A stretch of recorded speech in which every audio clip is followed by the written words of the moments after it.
بسم اللہ الرحمن الرحیم۔ آیت حق کی چھاؤں میں عصمت کا پھول تھی، زینب کہیں علی تھی کہیں پر بطول تھی۔ اسلام کا سرمایہ تسکین ہے زینب، ایمان کا سلجھا ہوا آئین ہے زینب۔ حیدر کے خود و خال کی تعظیم ہے زینب، شبیر ہے قرآن تو یاسین ہے زینب۔ یہ گلشن عصمت کی وہ معصوم کلی ہے، تطہیر میں زہرا ہے تو تیور میں علی ہے۔ ناظرین، آج کی اس ویڈیو کا آغاز کرنے سے پہلے میری آپ سے اپیل ہے کہ پلیز میرے چینل کو سبسکرائب کر لیں تاکہ میری ہر نئی ویڈیو کا نوٹیفیکیشن آپ کو مل سکے۔ ثانیہ زہرا کو بچپن ہی سے اپنے بے مثال بھائی حضرت امام حسین علیہ السلام سے خصوصی محبت اور الفت تھی۔ روایات میں آتا ہے کہ بچپن میں بھی اگر آپ کو تھوڑی دیر کے لیے امام حسین علیہ السلام کے چہرے کی زیارت نصیب نہ ہوتی تو آپ پر گریہ طاری ہو جاتا تھا۔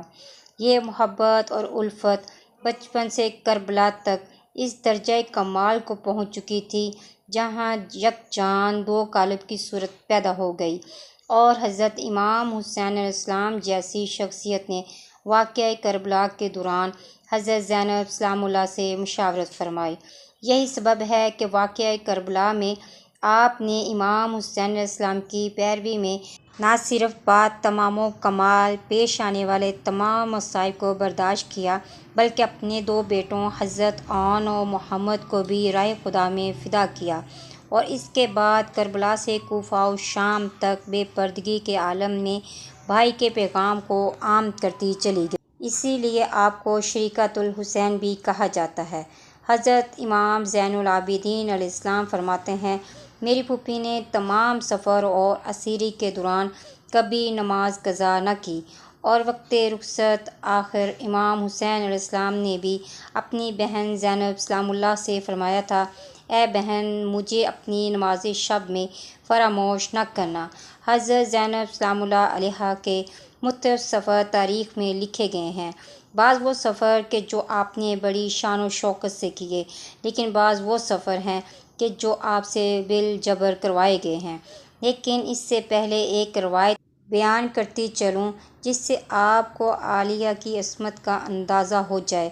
جب زینب سلام اللہ اپنے نانا رسول خدا صلی اللہ علیہ وآلہ وسلم کی قبر کی زیارت کے لیے جاتی تو رات کے وقت زیارت کے لیے گھر سے نکلتی، اور ان کے دائیں طرف حضرت امام حسن علیہ السلام ہوتے، بائیں طرف حضرت امام حسین علیہ السلام ہوتے، اور ان کے آگے آگے حضرت امیر المومنین علیہ السلام خود چلتے، اور جب وہ قبر کے قریب پہنچتے تو حضرت امیر المومنین علیہ السلام آگے بڑھ کر چراغ کو بجھا دیتے۔ ایک دفعہ امام حسن علیہ السلام نے اپنے بابا سے چراغ بجھانے کا سبب دریافت کیا تو امام علیہ السلام نے فرمایا، میں نہیں چاہتا کہ کسی کی نظر تمہاری بہن زینب پہ پڑے۔ اب پہلا سفر جو عالیہ نے مدینہ سے کوفہ کیا، اس سفر میں حضرت زینب سلام اللہ علیہا اپنے بھائی اور جوانان بنی ہاشم اور اسی طرح آپ کے چچا کے بیٹے عبداللہ ابن جعفر کے جو ایک مشہور و معروف شخصیت تھے اور ان کا شمار سخاوت مند شخصیات میں ہوتا تھا، ان لوگوں کے ساتھ کیا، اور اس وقت آپ کی عمر مبارک 30 سال تھی۔ آپ نے یہ سفر 36 ہجری میں کیا، اور آپ نے اس سفر میں کوفہ کی خواتین کو تعلیمات اسلامی سے بھی مستفید کیا، اور پھر جب امام حسن علیہ السلام نے کوفہ چھوڑا تو آپ بھی ان کے ساتھ مدینہ واپس چلی گئی۔ دوسرا سفر کوفہ سے مدینہ، یہ در حقیقت اسی پہلے سفر سے واپسی کا سفر تھا جس کا ذکر اوپر بیان ہو چکا ہے۔ تیسرا سفر مدینہ سے مکہ، حضرت زینب سلام اللہ علیہا کا یہ سفر اپنے بھائی امام حسین علیہ السلام کے ساتھ تھا۔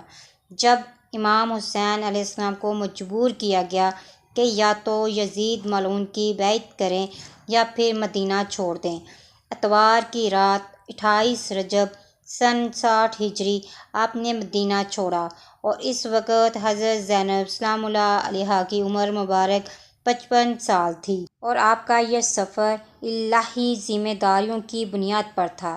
6 دن کے بعد آپ مکہ پہنچیں۔ حضرت زینب سلام اللہ علیہا مکہ میں اپنے بھائی کے ساتھ 4 ماہ 5 دن رہیں۔ مکہ میں آپ کا قیام عباس ابن عبد المطلب کے گھر میں تھا اور حضرت امام حسین علیہ السلام اس گھر میں لوگوں کو اپنے مقصد سے آگاہ کیا اور بتایا کہ کبھی بھی کسی ظالم کی بیعت نہ کرنا، ہمیشہ حق کا ساتھ دینا۔ اہل مکہ نے بھی بہت عظیم استقبال کیا تھا، لیکن انہی لوگوں کا کہنا ہے کہ ایک دن شام کے وقت ہم نے دیکھا کہ امام حسین علیہ السلام مکہ چھوڑ رہے ہیں، اور یہ امام حسین علیہ السلام کا مکہ میں ہونا لوگوں کے لیے ایک بہت بڑی نعمت تھی، کیونکہ عراق، مصر، یمن کے لوگ آپ کے پاس آ رہے تھے اور اپنے مسائل پر گفتگو کر رہے تھے۔ چوتھا سفر مکہ سے عراق۔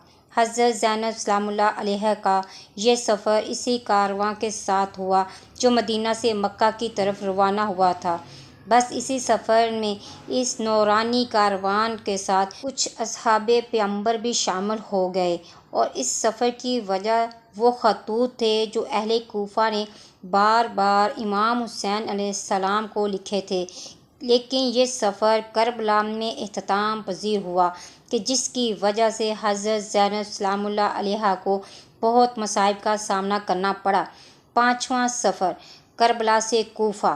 حضرت زینب سلام اللہ علیہا کا یہ سفر مذکورہ سفروں سے بہت مختلف سفر ہے۔ اس سفر میں تو ظلم کی انتہا ہو گئی۔ اس میں آپ کے سر پر چادر نہ تھی، ہاتھ پس گردن بندھے تھے۔ اس سفر میں بھائی بھتیجے تو نہیں، لیکن ان کے سر نیزوں پر سوار تھے۔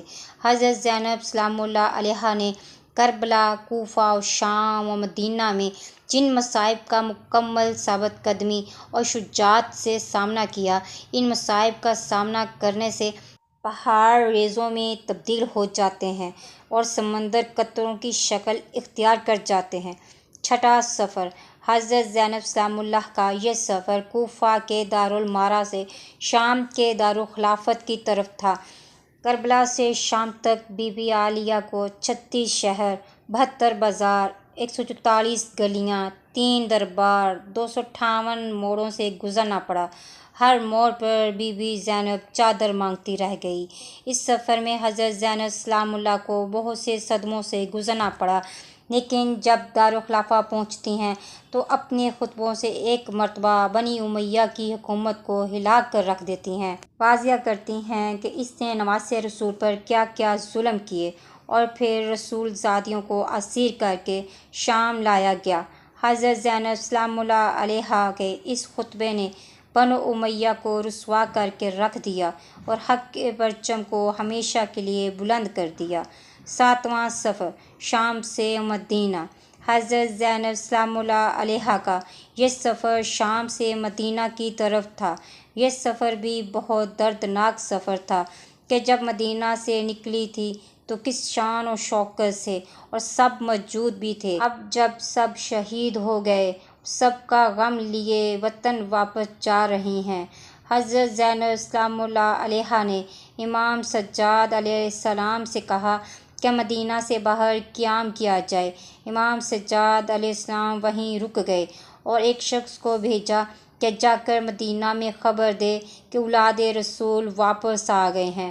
پھر جب لوگ اکٹھا ہوئے تو امام سجاد علیہ السلام نے ایک خطبہ دیا اور پھر یہ کارواں مدینہ میں داخل ہوا۔